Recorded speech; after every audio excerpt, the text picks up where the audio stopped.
I'm Sylvia Gonzalez Pizana, Manager of Collections and Interpretation at Villa Finale Museum Gardens, and I want to welcome you back to Part 3 of A Witness to Change, the story of Villa Finale. In Part 2, we left off with new modes of transportation like the electrified streetcar and the automobile, changing how people moved about, beautification projects throughout the city, some residents moving out of the King William neighborhood to newer subdivisions, and Villa Finale's ownership in dispute once again. In fact, while the matter was disputed in the courts, the property was maintained by the War Service Board. From its earliest Spanish days, San Antonio has had a consistent military presence, one that spans over 300 years. Fort Sam Houston, established in 1876, was the location of the first military aircraft ever flown in 1910. Also around this time, in 1917, Gosport Field was established. It is pictured here in a view from 1930 on the bottom right. The Army changed the name of the site to Kelly Field No. 5, and then in 1918 to Brooks Field in honor of Sidney Johnson Brooks, an aviator who crashed and was killed as he prepared to land during his final training flight. After the United States entered the First World War in 1917, San Antonio was seen as an ideal year-round training site due to its great climate, convenient modes of transportation, and, at the time, abundant water supplies. But you may be wondering, why was Villa Finale, whose ownership was in dispute, maintained by the War Service Board? During this time, the Army operated the arsenal, which was located mere walking distance from the home. On the bottom right of this slide is a snippet from an early bird's-eye map with the arsenal in the large oval and the house in a smaller circle to its bottom right. Established in 1859, the arsenal complex stored and manufactured equipment and was also a major supply depot during the war. The house provided a perfect pedestrian-friendly location for visiting female relatives of soldiers to stay. On the bottom left of this slide is a portion of a Sanborn map of the time showing the house on the far right marked as apartments. Note also the name of the street here has changed from King William to the more patriotic and not German Pershing Avenue.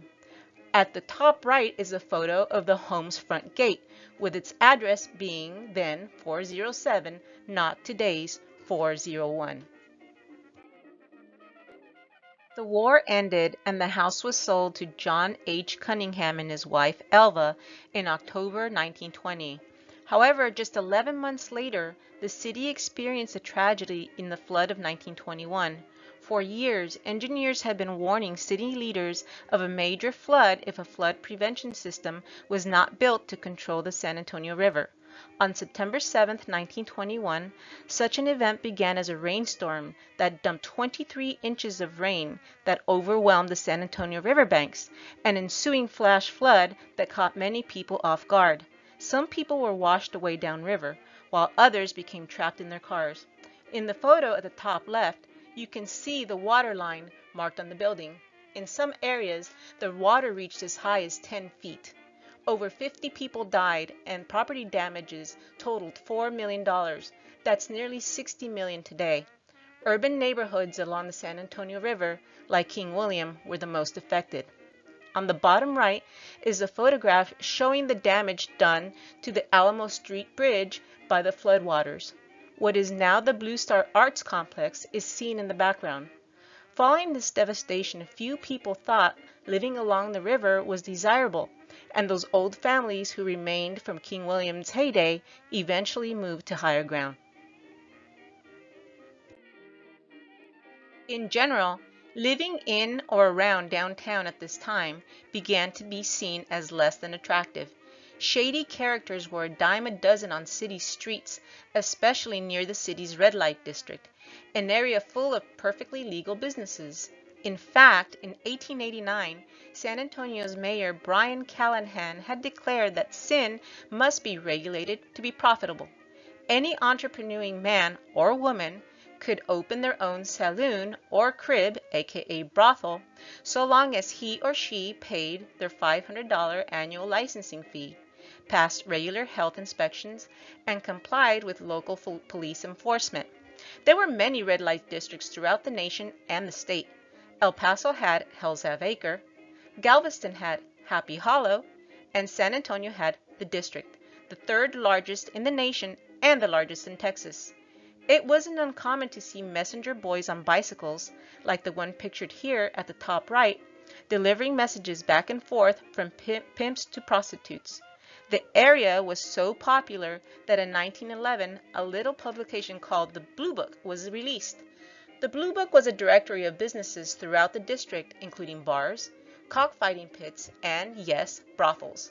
The brothels were rated with an A, B, or C grade, with A, of course, being the best.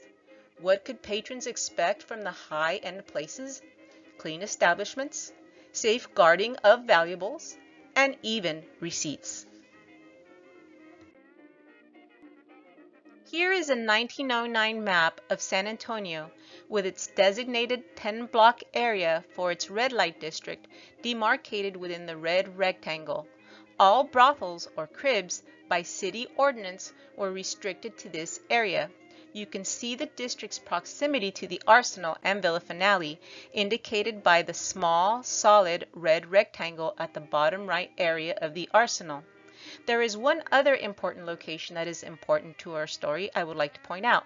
Do you see the red dot within the district's boundaries just to the right of the center? This red spot marks the location of the Beauty Saloon Bar and Crib, owned by the man who published the famous Blue Book. That man was William Billy Killman, a former San Antonio police officer who left the force and forged his father's name on a check to buy the beauty saloon. Never quite satisfied, Billy later opened the Horn Palace to rival the Buckhorn Saloon, which still exists today. After Prohibition, he continued his endeavors on the south side of town. Remember, being a former police officer, Billy still had many friends on the force, which made it easy to get away with a lot. However, that business was forced to shut down after a man walked in and shot Billy, intending to kill him, but only managed to graze him across the head with a bullet. With that property closed, Billy and his wife Minnie, a madam, made their way to the King William neighborhood in 1924, where they purchased the Norton House, Villa Finale, from a Dr. Gwynn, who had himself bought the house from the Cunninghams after the flood.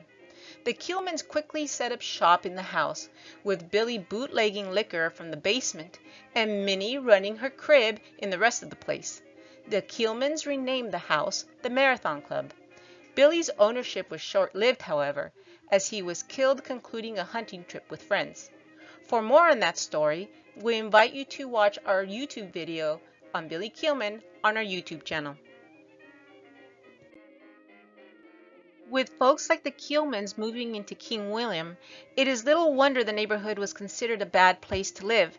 Many of its grand homes, like the one pictured on the left of this slide located at 425 King William Street, were subdivided into affordable housing, which was of great need in the city at the time.